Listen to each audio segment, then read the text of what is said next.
Sinagot mo ba yun? Nagkausap pa kayo after nun? Ano ang sagot mo doon?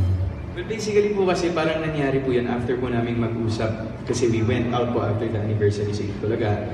Then nagkaroon po kami ng recap ng mga nangyari sa buhay namin na kumbaga laki na po talaga ng pinagbago, ng changes.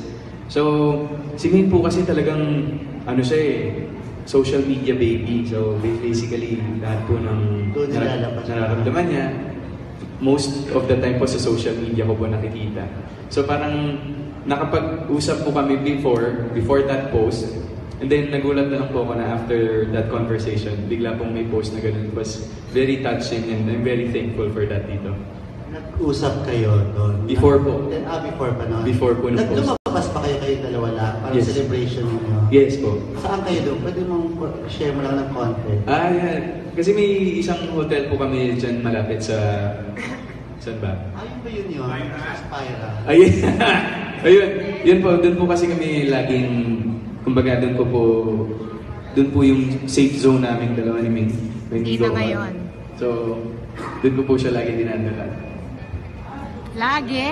Doon mo dinadala si May? Sa Sofitel po, yes. Ah, talaga? Sa Sofitel mo siya malaki?